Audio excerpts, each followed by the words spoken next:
कहीं ये सच्चाई जनता तक पहुंच गई तक तुम्हें धिक्कारेंगे और तुमसे भाग जाएंगे, तुम फिर कहां से चंदा मान कर लाओगे। तो वो कोरथा कांड करा दिया, लेकिन वो लीला थी दाता की अपनी समर्थता दिखाई, आज सच्चाई ऊपर आई और पूरा विश्व धिक्कारेगा उन दुष्ट लोगों को जिन्होंने इतना दूर कर दिया समाज को, जो बहुत पहले हमारे पास आकर कल्याण कराना था। ये उनका दुर्भाग्य था इस जनता का, जिनको ऐसे दुष्ट लोग मिले, जिन्होंने मीडिया ने भी उनका सहयोग दे दिया। मीडिया की ये काम होता है, गंदे विचारों को जनता में भर रहा है मीडिया, चाहे टीवी है, चाहे पत्र है, समाचार पत्र है, ना कोई भक्ति मार्ग, ना कोई सच्चाई का आधार। तो इस तरह हमें इन अज्ञान और इस पाप से परिपूर्ण कर दिया। अब इस तत्व ज्ञान से और इस अध्यात्म ज्ञान से हमारे अंदर पुण्य बढ़ेंगे।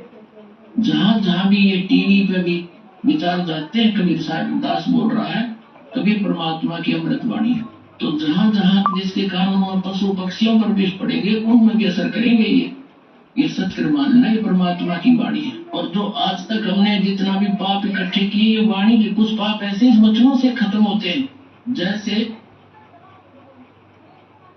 पुराने समय में कुछ तो वैद लोग अपनी वैद दवाइयों से इलाज करते थे, सर्प दंश का, सर्प काटे का, और कुछ ऐसे मंत्र बोलकर सिद्धि प्राप्त सिद्ध कर लेते थे मंत्रों को, वेद मंत्रों को, जो सर्प के विष को खत्म कर देता था, मंत्र बोल बोलकर, वाणी उच्चारण करके थे।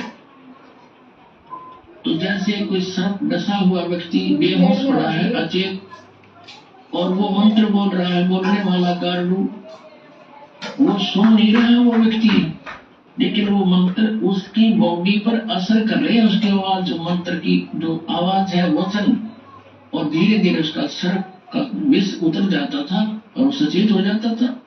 तो ऐसे पुण्यात्मा, ये अमृत वाणी परमात्मा कबीर जी द्वारा दिया गया जो तत्व ज्ञान है, ये सब सिद्ध वाणी है। लेकिन ये आम व्यक्ति के माध्यम से बोलेगी तो उससे तो फिर वो असर करेंगी नहीं, क्योंकि कोई भी जैसे सिरंज है और सिरंज डिफेक्टिव है, उसमें स्वयं ही कुछ और डंगा है, उसके बाद से दवाई वह काम ना करे, रिएक्शन और करेगी।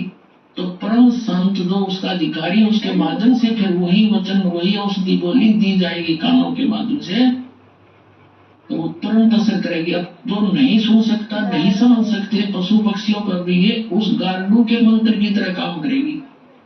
और जैसे अब टीवी पर चल रहा है ये प्रोग्राम, जनता को समा गया ये सच्चाई, क्योंकि समझदार बुद्धिमान व्यक्ति है।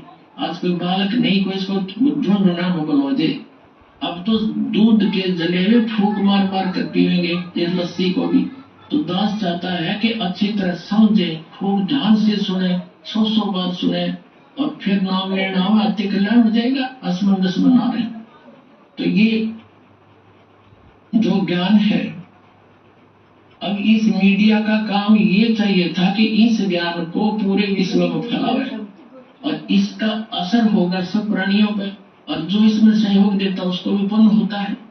हरिनकर सारा उल्टा काम कर्म फोड़ दिया, अपने अपने भाग बिगाड़े और जनता को भगवान से दूर कर गए, महापापी हो गए। अब दास की प्रार्थना है कि पीछा हुआ सो हुआ, अब तो समाज जागना चाहिए, और एक दिन आवेगा, याद रख लेना। इस परमात्मा की दास जो बोल रहा है भगवान की वाणी, इसके अतिरिक्त कोई सत्संग टीवी पर नहीं रहेगा, ये याद रख लेना इस बात को।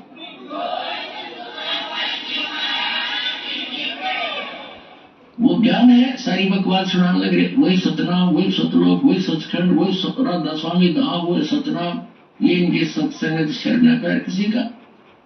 और ये जो हमारे गुरु, धर्म गुरु सुनाते हैं, सारा गीता जी के विपरीत ज्ञान, वेदों और पुराणों के विपरीत ज्ञान देते हैं, इन्हें कौन सुना करेगा? नहीं, ऐसी बकवादों को जो हमारे तक ठोकर रखी थी, हमने मूर्ख बना रखा था, कोई नहीं सुनेगा।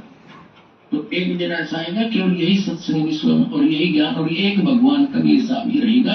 ये भगवान का आदेश समझो, और पूरे विश्व में सतयुग जैसा माहौल होगा। अब होगा ये जय गुरुदेव मुठरा वाला, राधा स्वामी वाले ही विचारों को, शिवदास जी वाले विचारों को नई बोतल में डालकर जय गुरुदेव बनाकर धर गया। सन 1950 से सत्संग कर रहा है और अब इनकी मृत्यु हुई। अभी आपने सुने संत रामपाल जी महाराज के मंगल प्रवचन। आइए अब सुनते हैं संत रामपाल जी महाराज से नाम दीक्षा लेकर सतभक्ति करके अद्भुत लाभ प्राप्त करने वाले अनुयायी के विचार। दर्शकों, सोचिए, अगर कोई व्यक्ति बचपन से ही पूरी श्रद्धा के साथ शिव जी, दुर्गा माता और अन्य देवी देवताओं की पूजा करता हो, हर व्रत, हर पर्व, हर नियम को निष्ठा से निभाता हो और फिर भी उसके जीवन में सुख और शांति का नामो निशान न हो, तो वह क्या करे? दर्शकों, ऐसी ही कहानी थी उत्तराखंड के रहने वाले मनोज कुमार जी की। मनोज जी बचपन से पूजा पाठ में लीन रहते थे। वे शिव जी और दुर्गा माता जी की विशेष रूप से पूजा करते थे। मंदिरों में घंटों बैठकर जप तप करते थे, उपवास रखते थे। लेकिन इतना सब करने के बाद भी इन्हें न तो मानसिक सुकून मिला और न ही अपने जीवन की समस्याओं से कोई मुक्ति। लेकिन दर्शकों, आज मनोज जी का कहना है कि जब से मैंने संत रामपाल जी महाराज जी की शरण ली है, तब से मेरी पूरी जिंदगी बदल गई है। अब मुझे वो सच्चा सुख व शांति मिल गई है जो वर्षों की पूजा पाठ से नहीं प्राप्त हुई। दर्शकों, आखिर क्या कारण है कि मनोज जी जैसे हजारों लोग अपनी पारंपरिक भक्ति साधनाओं को छोड़कर संत रामपाल जी महाराज द्वारा बताए गए मार्ग को अपना रहे हैं और उसे ही आदि सनातनी भक्ति बता रहे हैं? आइए सुनते हैं मनोज कुमार जी की कहानी, उन्हीं की जुबानी। नमस्कार सर। क्या नाम है आपका?